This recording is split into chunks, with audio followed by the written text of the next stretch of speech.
Why is LinkedIn such a big opportunity for especially B2B business? It is one of the most efficient strategies that a CEO can use to bring in talent for their team. When multiple people from the same company start posting, it creates a wave of visibility because your networks are connected, your industries are connected, your jobs are connected. And so what it does is all of a sudden, everybody on the platform is talking about your company saying, wait, I'm seeing you everywhere. What are you doing? People are seeing it and they're noticing. Everyone feels a little funny sometimes about promoting themselves and sharing their offer. But if you don't share your offer, no one is going to know that you are available and that you are of service to them. What's the worst that could happen is you try it and it doesn't work. But what if it does?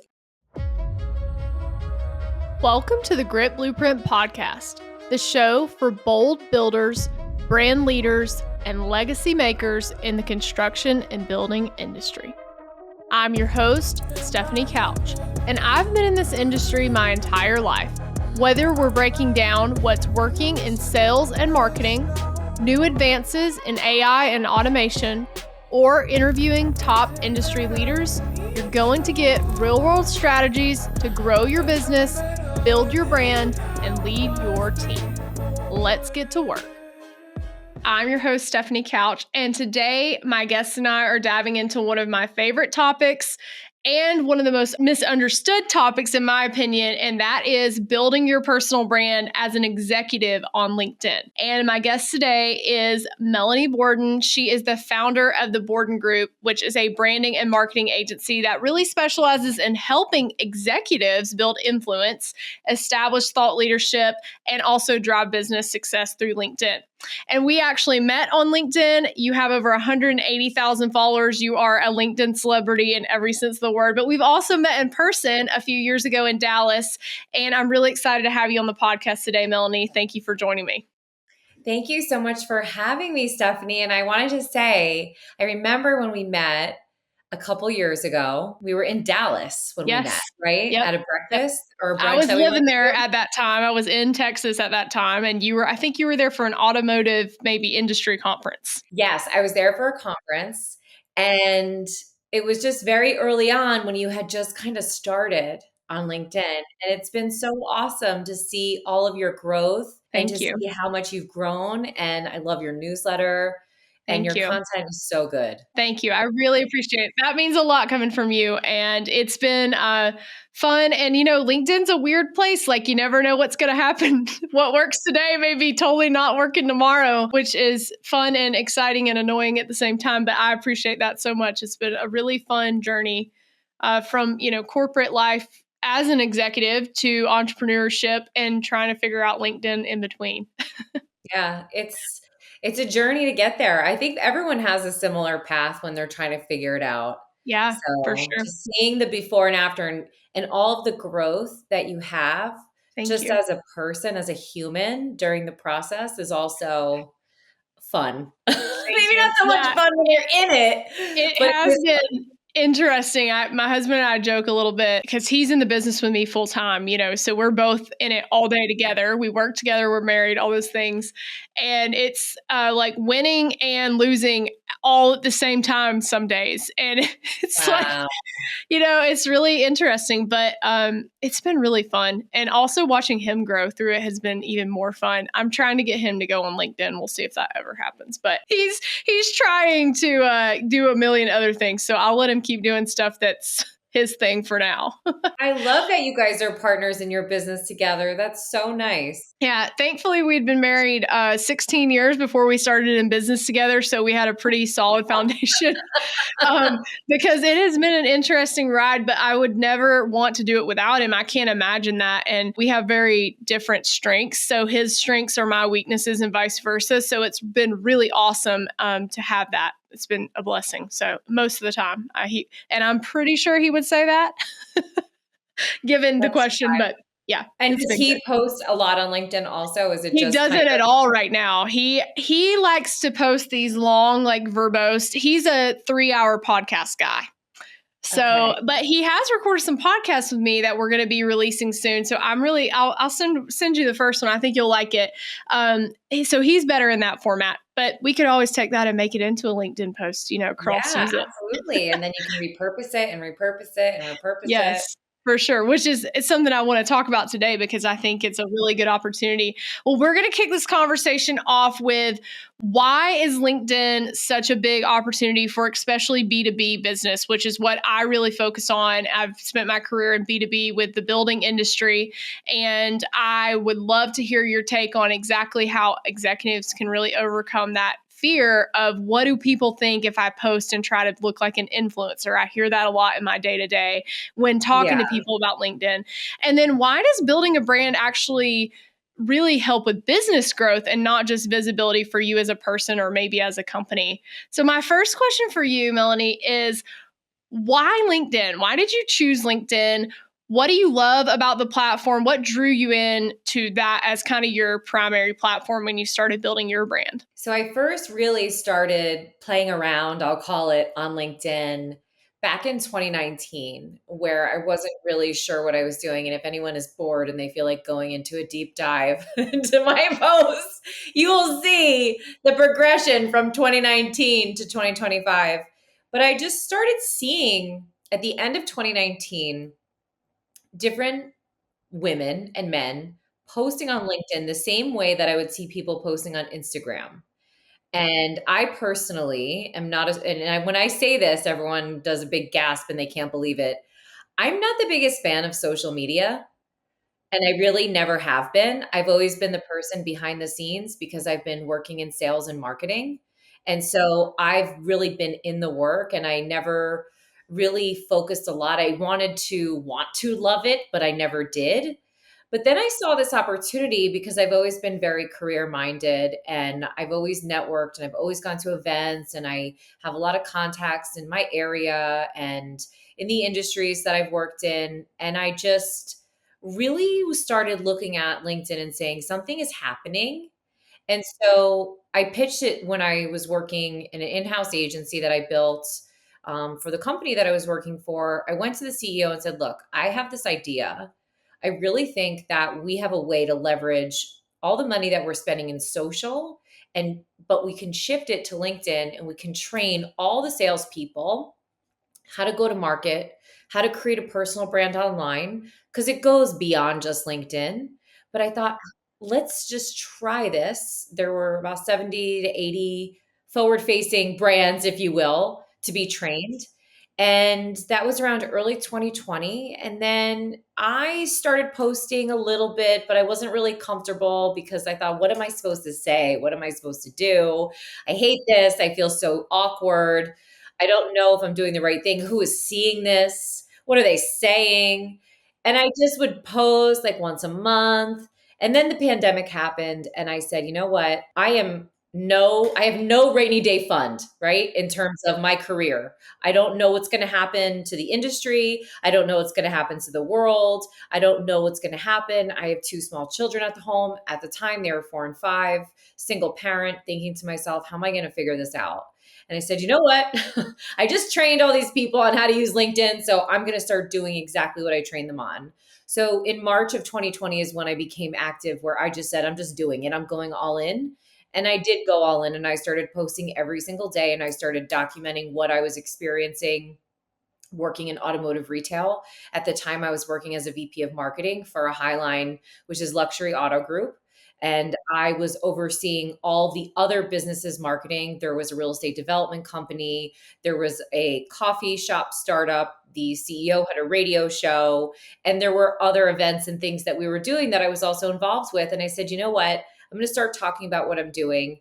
And I'm going to start sharing things that make me happy and make me inspired, because at the time, a lot of people knew that.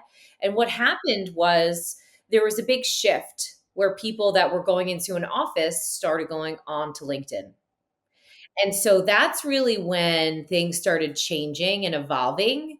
And then, over time, I chose LinkedIn because I felt, how do I find everyone in my industry?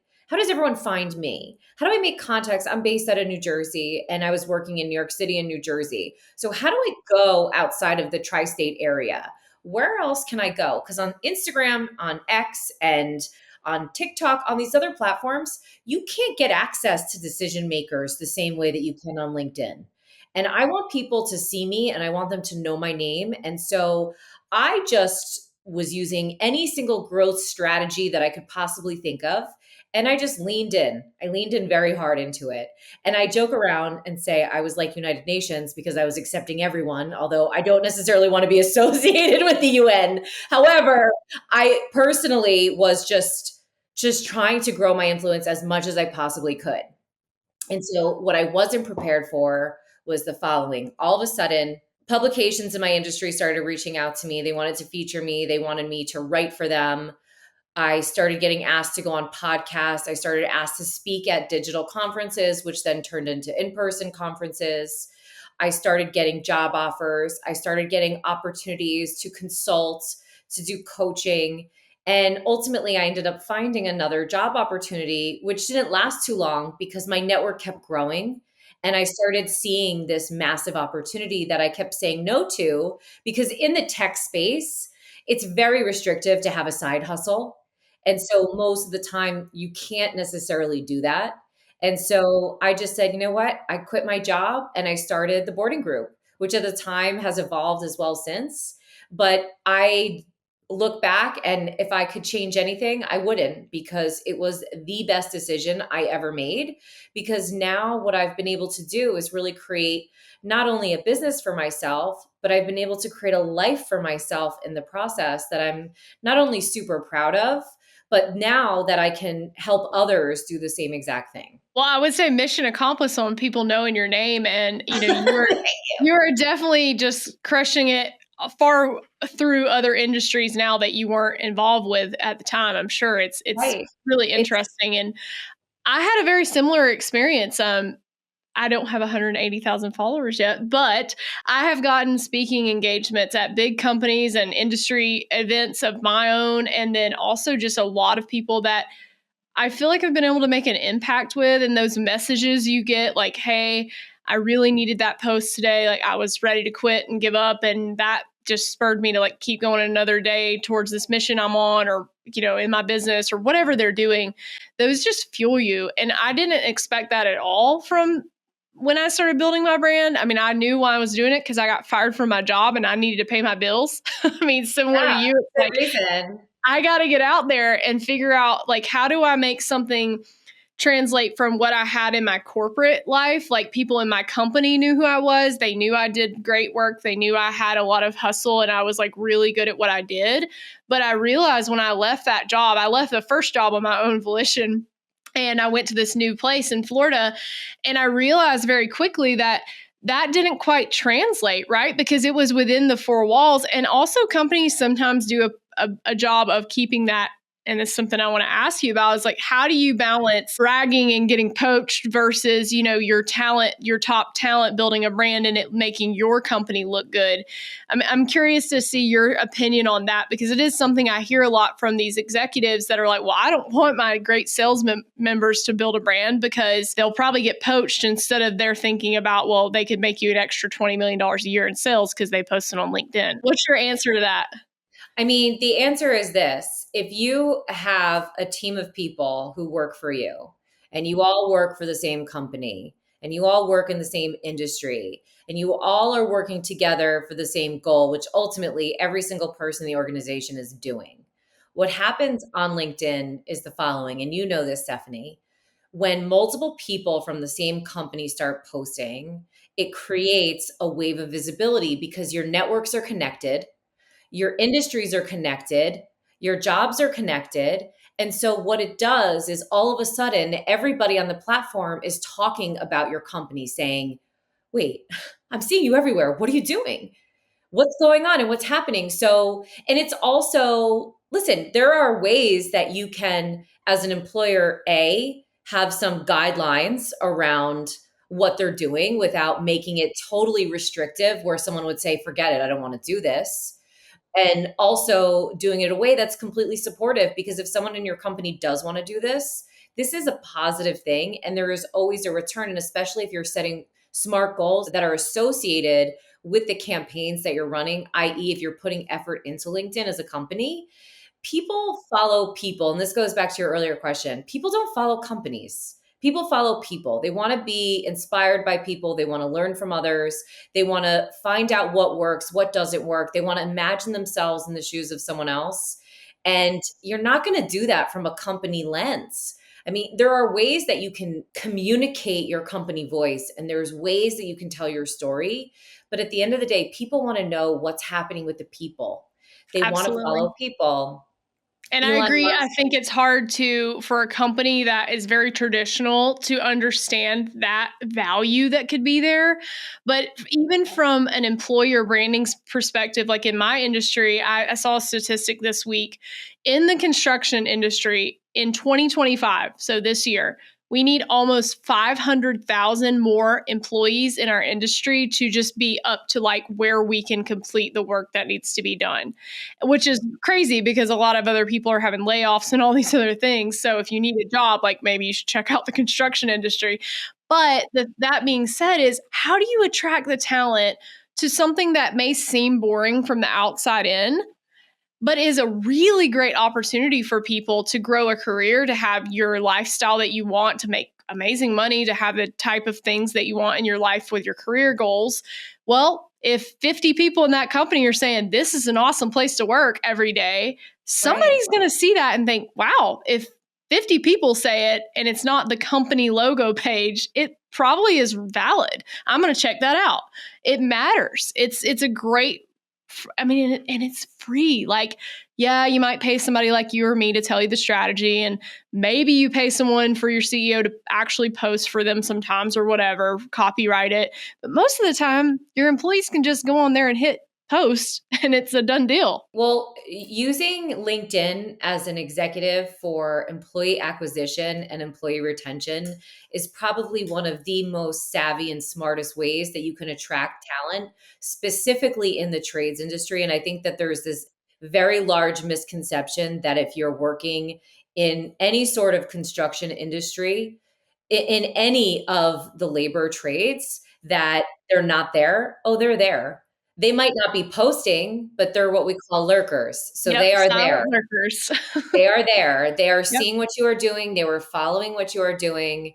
And Yeah. it is a way, and it's a super smart way for an executive team or a CEO who wants to bring in talent to start talking about his company, to start talking about what it was like starting the company, what it's like in their day to day, what it's like, what the people are like in the company, and to really promote the people. Because also what it does is it creates camaraderie amongst the people who are working for that executive. And it also shows the human side of them. It makes them relatable. It is one of the most efficient strategies that a CEO can use to bring in talent for their team. And that goes for an HR executive, that goes for any sort of person who's working in talent acquisition. It would be a super smart strategy to follow to have a campaign like that.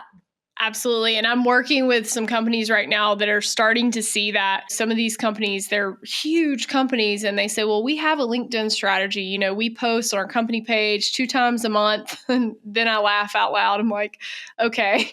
Because we both know like company pages are, unless you're sponsoring posts and you're paying, which is what LinkedIn wants you to do, understandably so, they're a business. No one's ever going to see that. And then you go look at what they posted, and it's like, here's this person's 30-year anniversary. It's a picture of them and it tells like one line, and you're like, what is this going to do? I mean, it makes that person, I guess, feel good and it's fine, but it's not going to drive anyone towards the company.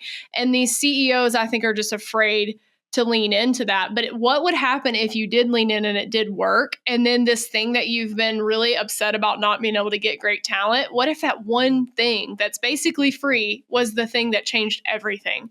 And for my industry, I tell people that a lot. Like, well, what's the worst that could happen is you try it and it doesn't work. But what if it does? I mean, what if this is really the catalyst for you recruiting the best talent you've ever had? And then in 5 years, these talent that you got on LinkedIn are running your whole company for you? It's interesting. In 2022, there was an executive team that we worked with. One of the fortes that we do is we go to market building strategies and executing for teams. And there was this one team that we were working with, and there's a few things that happen when you start posting on LinkedIn. And this kind of goes back to some of the questions that you had earlier, which is what's going to happen? I don't want to be an influencer, So there's a few things that happen along the way. That happens every time. And I usually talk to my clients about this, and I talk to friends who are interested in it. So number one, people in your industry who haven't connected with, or people who you've known for 20 years or 15 years or however length of time, will reach out to you and say, I love what you're doing. Tell me more about it. How can I support you? Then you have the people who will support you and might not necessarily say anything. Then you have the people who will comment and say anything that's positive. So you have the real positive people. Then you have the people that will message you and say, how could you do this? It's not going to turn into anything. It's a waste of your time, kind of like what I call the trolls of LinkedIn. And just in general, the trolls in your career, or if it's in the office or wherever else they're coming to you from. But at the end of the day, out of those different sets of people who are on the platform, it will create so much visibility for whatever initiative you're working towards. And it also creates what everyone likes to say, thought leadership, but it makes you visible when people are trying to figure out, and they're paying agencies and they're spending money on advertising dollars. And I believe in spending money on advertising. However, organic and paid work very well together. So if someone is doing a paid advertising campaign on LinkedIn, they should also have their CEO be actively posting, or their executive team, or their head of sales, or their VP of sales, or whomever is involved in the organization. Because the truth is you will get the visibility. And money follows attention, and people don't understand how much attention it has they have out there in LinkedIn to push. One of the first things that when I kind of, and I know you've been doing this, I'm sure this happens to you all the time, but when people start to recognize you, so, at industry events, it's kind of like, look, I'm a keynote speaker. I wear a pink hat. Like, they're probably going to maybe know who I am because they've seen me on the emails and stuff. But the first time that it happened, my husband and I were flying somewhere from Atlanta, where we live, to like Vegas or something for a conference. And I got on the plane and I had my hat, because I, take it off and usually put it in the storage above. And someone messaged me on LinkedIn while we were in flight and said, oh my God, I think you're on my plane. Well, it would have been weird enough if, like, for me, like, holy cow, this is kind of weird, but they knew who I was, but I didn't know who this person was. And I'd never seen them comment, and I'd never seen them message, and I'd never seen a post of theirs. I had no idea who this person was. He was in a different industry than me too. It was not in the lumber building industry. And I thought, holy crap, like, this is working. And it cost me time, which is valuable, but it didn't cost me $1. I've never spent one paid dollar to get my business going. I've still never run an ad, which is funny because I sell ads to businesses. But I just haven't had to do it yet. I will, but I haven't yet. And I thought, holy smokes, this is working. And then, I went to another conference not long after that, and people were stopping me, same thing. And I did not know who they were, because I'd never, if Melanie posts on my comments and I see you every day, I'm going to at least recognize your name, that kind of thing, when you comment. But I did not recognize these people because they've never commented. They're lurkers, like you said. So that's one thing I tell people, is just because you don't get like 1,000 likes and 700 comments within 10 minutes of posting, don't think people aren't seeing it, because people are seeing it and they're noticing, and it's probably working. And especially if you post about something that maybe is a little more controversial, or something, in your industry that maybe everyone wouldn't want to post their comments on, they're still thinking about it and they're ruminating on it, and it's working. So that's something I like to tell people, because I, for a long time, was like, I'm shouting into the dark abyss and no one hears me. I'm a tree falling in the forest, but it is not true. You are getting, even if you only get 2 likes, it's still 2 people that are seeing you every single day that hopefully are in your target audience. Maybe not, but you can do work to get that to happen. So It's awesome. I think that having a lot of followers is completely overrated. And I know it's easier for me to say that because I have a lot of them. But if I could give anyone advice about having followers is, the strategy that I had is I just wanted to be recognized and I wanted to just create opportunities at scale. And I didn't care who they came from. I didn't care what industry they came from. So I was speaking to everyone, which, unless you're selling cell phones, or Diet Coke, you don't necessarily need to speak to everybody. And so what I've learned along the way is that when you're speaking directly to that one person and you know what their challenges are, how you can help serve them, and what keeps them up at night, if you will, it's going to resonate with them. And it's better to speak to that one person than to have a megaphone speaking to 100,000 people.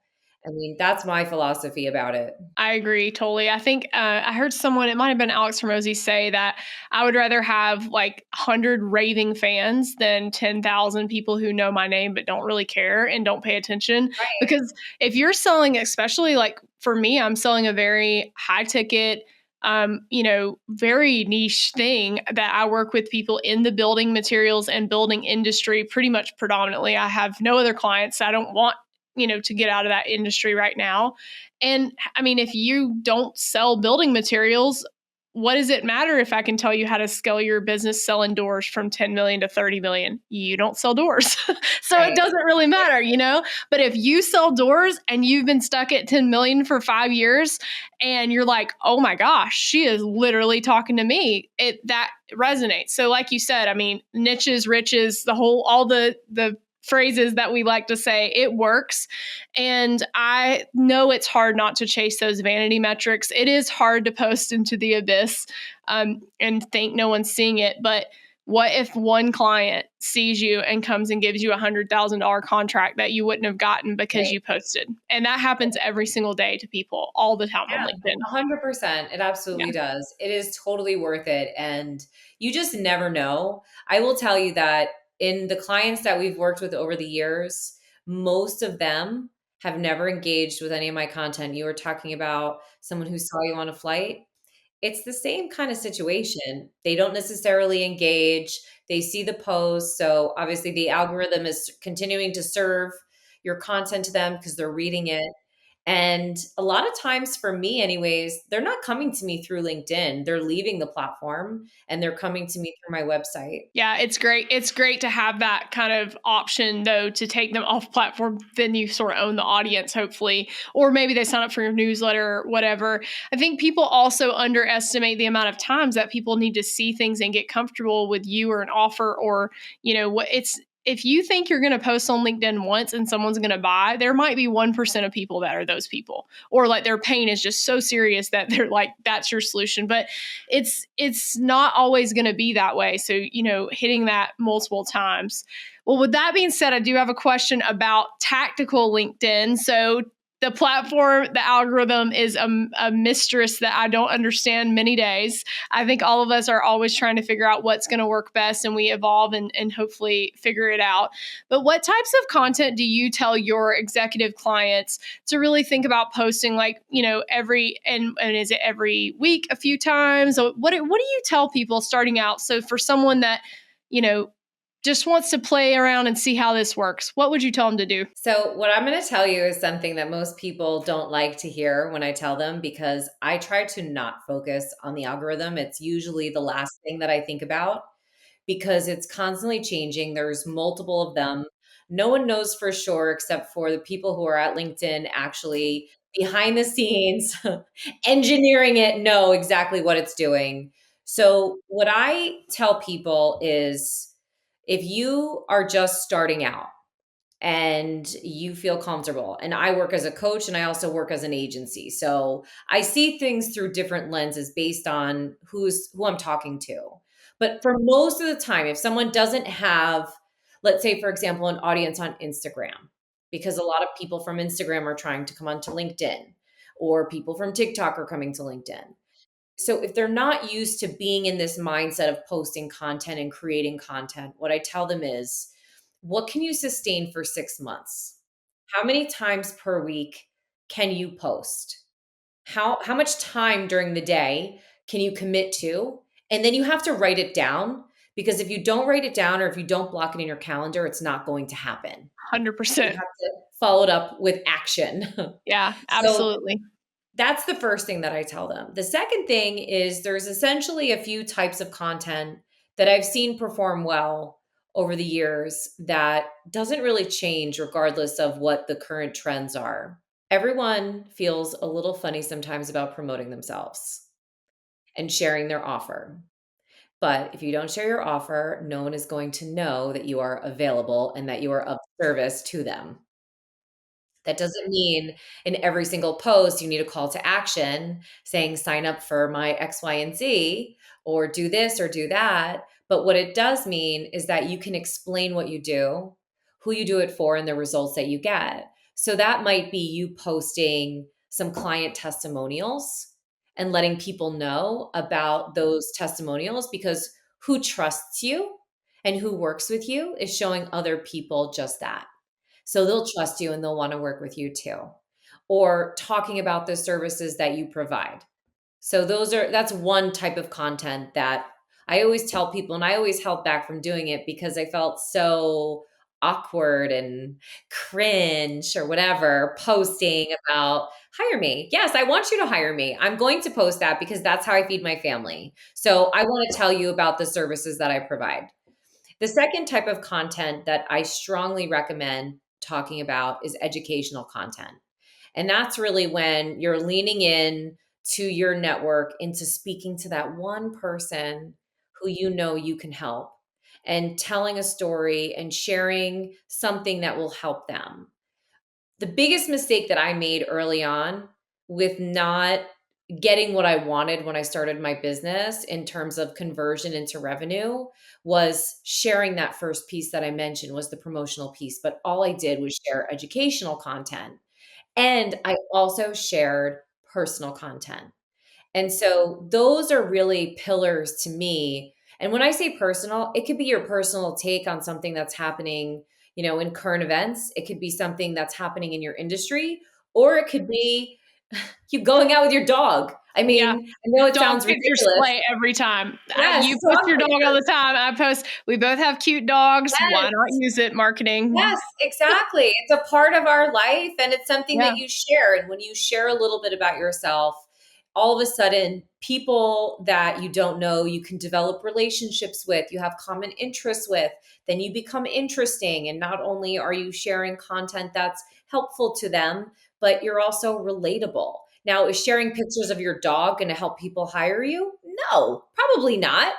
But it's just showing. I mean, part of social, when it was originally came out, it wasn't to share our offers. It wasn't necessarily to share, and to have a call to action at the end of every single post. It was really to share a story from that person who has a unique lens and a perspective on something in particular. And so sharing the journey and building in public, if you will, is something that is very powerful and it's very impactful. And for the people who do it, like yourself, Stefanie, and who stick with it, it's not necessarily that you have to be a marketer, because you Yeah. don't. You don't have to be a brand strategist to do it.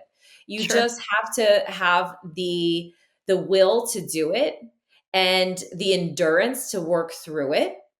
And like anything, there's ups and downs. And that's why when people talk about things like, oh, impressions are down, or, video views are down and life is terrible, it's just keep posting. Just keep Yeah. posting through it. It'll come back on top. It will. It always does. My dad always used to say in the lumber business, commodities in lumber are very volatile. Like some days, it's riding high and you might ride high for a season and then just wait because the bottom's coming. And like, that's just how the lumber market is. Yeah. And I think anything in life is like that. And so if we expect that you can post on LinkedIn and get, the exact same results over a long horizon of time and never see variances, like that's crazy to think about with anything in your life. And I think for me, it's been figuring out how, like you said, do you balance that? If you posted 18 times a week for 1 week versus 18 times over 3 months, I'll take the 3 months because if they don't see you that first week and then you flake out, then who cares? It doesn't matter over a time horizon. And so that 6 months, I think, is a good time frame. I like that number. I use that a lot with my clients because it really needs to be at least that long to even see anybody care about it, And I think if you're not willing to give at least 6 months to something, that's not a very long. I mean, January is already over this month. Like it's already February 1st tomorrow. So 6 months goes by pretty quickly in the span of time. So you've got to be able to commit to yourself. But maybe that's 2 posts a week or even 1 post a week just to get started. And another thing I see people do is unfortunately wait until they need the brand. Like, for instance, people that need to change jobs or need to go and recruit talent or need to grow their business. Like, really, it's going to close if you don't have something coming in. They wait too late. So I would say, if you have time right now, 6 months, 12 months that maybe next year you might want to get a promotion, even in the same job that you're in the same company, don't stop. Don't wait because you don't need to wait until 1 minute before you want that promotion to say, go look at my LinkedIn. Yeah, And it's an empty graveyard. the best time to start working on your LinkedIn is when you have a job.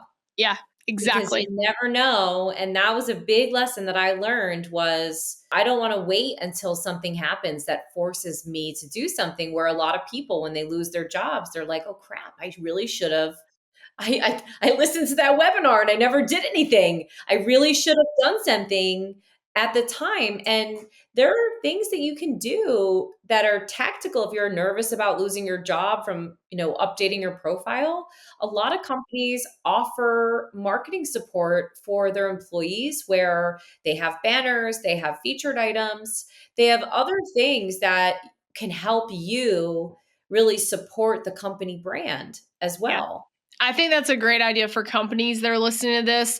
If you're not sure how to even get started with having your employees have a presence with using that kind of employer branding where personal brands are helping you and your company brand grow, that's a really good place to start is having assets for them in a shared drive somewhere. Like, here's 3 or 4 banners you can use.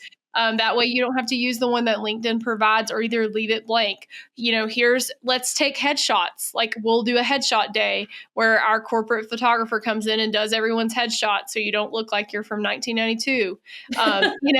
I think that's important, especially if you're networking, like especially in a sales position where you're outward facing. I see people at these conferences, I'm sure you do too, and you meet them and like you've seen them on LinkedIn and sometimes they'll message and say like, hey, let's connect at IBS. I want to see you, whatever. And then you meet the person and you're like looking at their LinkedIn and looking at this and they're like, this person's 62 and this person on LinkedIn is 42. Like, what is going on? I don't even know who they are.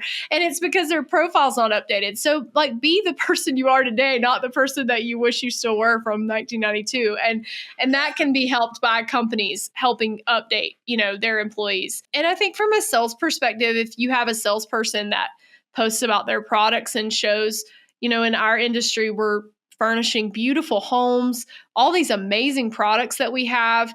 And I love seeing those finished, projects like, hey, look at this job of windows we just furnished on this home. Look at this amazing lake view from the back deck of this house that we furnished. Love that. Like, you don't always have to post thought leadership content. It can be Correct. something that's very tactical for your business. If you don't want to be the next Tony Robbins, like, that's cool. You don't have to be that. Yeah, absolutely. And what you said also before about not matching, the worst thing that I run into is I meet people all the time, and I've met some very sophisticated, very successful individuals, and they've just been so unbelievably established. And this is something that happens all the time because they were creating success without social, they were creating success without online, and they still have the success. But then when I go to their LinkedIn, it's so disappointing because it doesn't reflect the success that they've had. And it should. And that doesn't mean, and this is another hard truth, you don't have to post. There are other ways and other tactics that you can lean into. And one of those is just having your profile up to date and just reflecting your company. I mean, especially if there's a company in your industry that's positioning themselves to be sold, or they're looking to acquire another company to create attention Yeah. and to have it buttoned up for That's a everyone. great point. And in my industry right now, we have so much consolidation. There's a lot of private equity coming in. And I actually have a client that's a CEO, and they believe they'll be selling to another private equity firm. That's just kind of the nature of those beasts. And I mentioned, I'm like, hey, you should start posting on LinkedIn, because if this happens, then you'll have more of a presence and you'll be associated with this company in a good way. And hopefully it helps you in the future with the next move, whatever ends up happening. And I think that again, most people don't think about that until a month before the sale happens, and it's too late at that point for most people. They want to do it beforehand. So if you're a leader, an executive that thinks, well, maybe I don't have time to do this, what would you say to people who they are busy? I mean, everyone is usually very much running at full speed. How would you tell people that maybe don't have the bandwidth or think they don't have the bandwidth to go about building a brand on LinkedIn? I think one of the first things that you really need to understand is having a goal or a purpose and really attaching it to that. Because if you don't have a purpose or a reason for being, then it doesn't really make sense to put in all the effort, because there's no way that you can quantify your efforts and what you're doing. So, my first piece of advice would be have a goal and a reason, because then it's going to force you to show up and to be present and to take the next step of allocating that time. And it could be, in the morning while you're having coffee, sitting at your desk, ready to start your day, taking 15 minutes and reaching out to 10 different people in your network who are all going to be going to an event that's going to be in 6 months, and just starting the conversation. Yeah, absolutely. It's a great tip. I think the DMs and the connections, like you said, if there are some people that are just never going to post content on LinkedIn, and we both know that, and that's fine. And some of them just don't have time. But like you said, if you update your profile and you kind of have where when you send a message to someone, what they come back to and look at looks really buttoned up and professional, and shows kind of the caliber of where you are and all those things, that is a big step. And then you can just do messaging like you mentioned, reaching out to people that maybe you haven't seen in a while, or you aren't networking with every day, but you want to remind them that you're there and that you're an option. And I think most people spend more time on LinkedIn than probably they would like to admit if they're in the business world. I know a lot of executives that spend a lot of time when they're like, they have some downtime on a plane, or, in a conference when it's a break, they're on LinkedIn scrolling. They're never posting, they're never commenting, they're never liking things, but they're on it. So just remember that, like, you can message people and have that platform where they get 700 emails. They would ignore yours, but they might message you on your DMs. So I think Yeah. that's a good platform to use. People are so focused on posting content on LinkedIn, and they're not really focused as much on their profile and the Hmm. outreach. And Yeah. those are really the two accelerators for someone who's really looking to monetize and take advantage of having a presence on the platform. It's Yeah. all That's a three of really good those point. things. Can you give me some top tips for someone that is trying to monetize? Let's just take the posting off the table. What Yeah. would your tips be? Are you using Sales Navigator? Are you just DMing? How do you tell people to go about that? So I don't currently use Sales Navigator. I have used it in the past. I've been very fortunate, Stephanie, that a very significant percentage of my business comes from inbound. So I've been very lucky that I haven't had to focus only on, that outreach portion. But I have used Sales Navigator. I think it is definitely a worthwhile tool, especially for sales teams. I think it is excellent because it gives you deeper insights than just being a member on the platform will give Yeah, you. and easy to segment things, like really Yes, great targeting for different industries and different levels of people. And yeah, it's awesome. absolutely.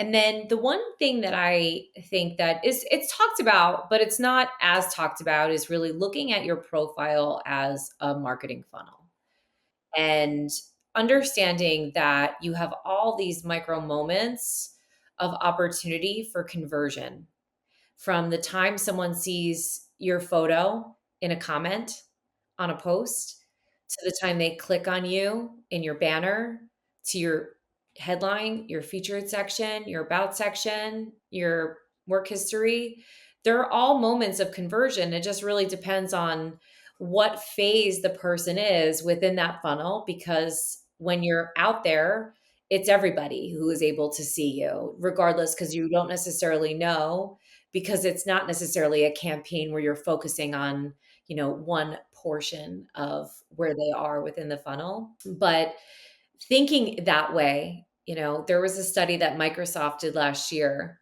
in 2024 that said the average American has an attention span of 8 seconds, and the average goldfish has an attention span of 9 seconds. So that means that you and I have a shorter attention span, Stefanie, than a goldfish. I believe it. I mean, I think it's definitely hard to grab and keep attention for sure. So if you have 8 seconds, what kind of impression are you going to make in 8 seconds? Yeah. What does your profile say? What story does it tell? And that's the other thing. It should tell a story about who you are, who you work with, the results you get, where you've been, where you are, where you're going. Instead of talking at people in third person, which I personally do not like. I like it when someone is talking in first person, because I feel like they're talking to me. I feel like they're sharing a part of themselves with me. And again, Just it a creates that conversation emotion. between two people, right? Yeah. Right. Exactly. And that's what makes it so unique, also, this LinkedIn platform. And that's why it's so much more than just a resume. It's so much more than just a job searching platform. It's really an opportunity to showcase yourself. And by the way, Google indexes LinkedIn profiles and LinkedIn posts. Yeah. If you Google most people in the world that are uber successful, I mean, especially like in my industry or something that's a little more considered boring industry where you're not getting all this press and you're not like a tech, like tech executive where you're getting all these press releases out. But if you're just working somewhere and someone Googles you, what comes up with your name? Especially if you have a unique name and there's not 700, John Does with your name. But if you Google Stefanie Couch and you spell it the right way, you see my LinkedIn very high. I mean, it's very high, even if I'm paying to do searches and everything else. And so when you think about that, and then you think that if that's the only thing you're doing on the internet, so maybe you don't have a personal website, you don't have all these other PR campaigns going on out there, that's your one shot to be seen as the way you want to be branded and seen. And if your LinkedIn sucks, like that's what people get from you. And they might not give you another shot. Like if they think that you don't have it buttoned up, then they may not go to your website, your company website. They may not go to the next step, book a call. They may never give you a chance because they think, oh, well, I thought they were pretty good, but guess not. And so it's a one shot a lot of times. And I think that's important the Google search is something people don't know. And then the other thing is when you actually search in the top of the LinkedIn, I think that's another thing that people don't talk about a lot is if you go in and type in the word doors, without Sales Navigator, without paying all the extra, like 3 million people come up that have doors somewhere in their headline or in their job title. So if I want to find people in that industry, I have a literal gold mine right there for no extra fee. I don't have to pay extra to do all that with Sales Navigator. It's just searching. So it's figuring out what are people going to find you under? And your profile should have those things that you want to be known for in your profile. So in a very findable place in the headline or something like that. So I love that. That's a great tip. Well, last question for you. What is on the horizon for you in the next year, half a year? Because I know you have a lot of exciting projects going on. And what are you most excited about that you're working on?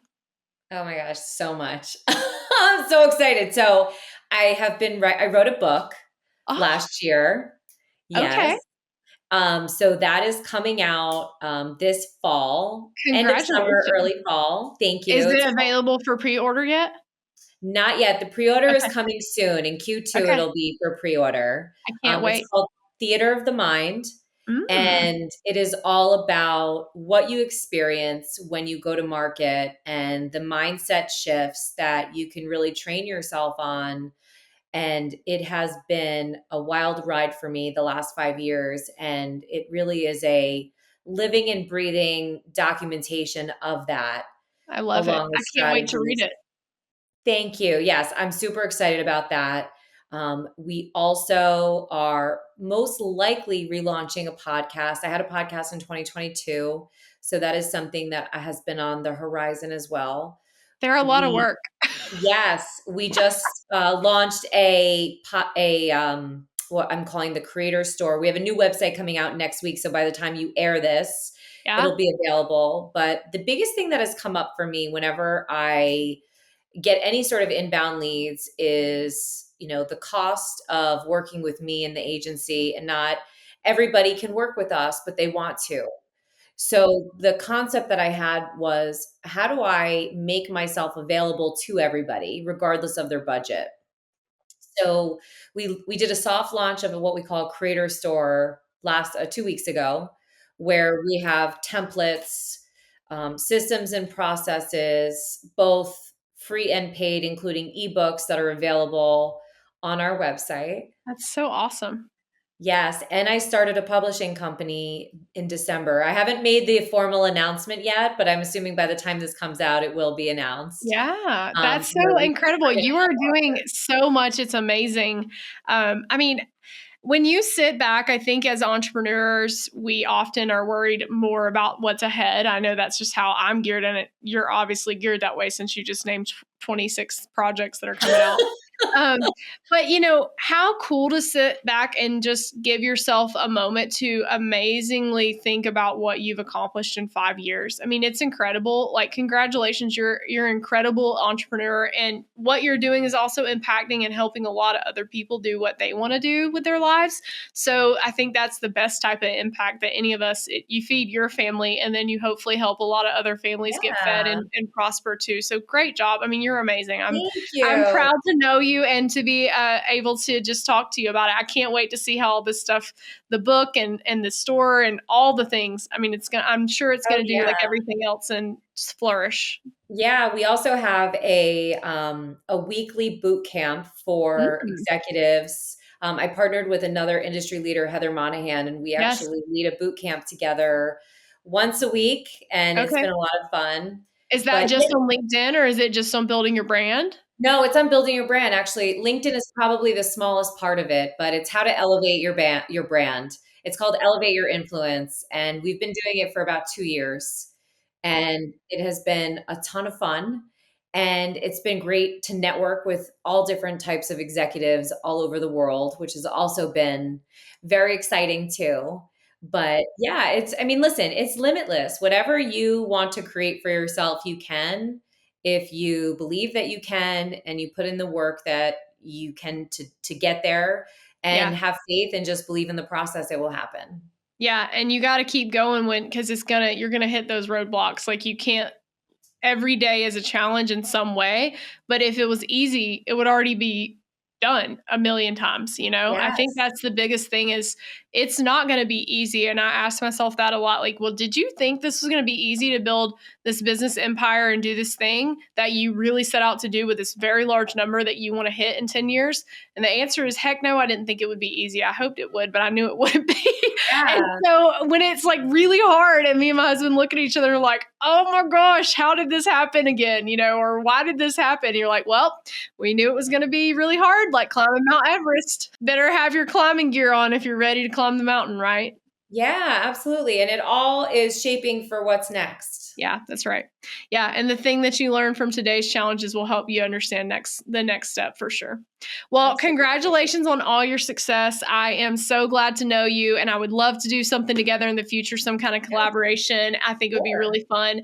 And I really appreciate you coming on the Grit Blueprint and giving us all this amazing information. And if someone wants to connect with you, we're going to put all your links in the information, and we'll put all your new amazing stuff that's coming out in there. So I'm really excited. I can't wait to go check out the new website to see all the amazing assets you have on there. So Thank you. thank you so much, Melanie.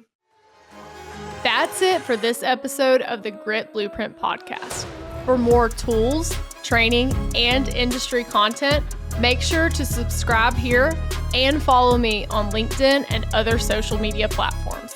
To find out more about how Grit Blueprint can help you grow your business, check us out at our website, gritblueprint.com.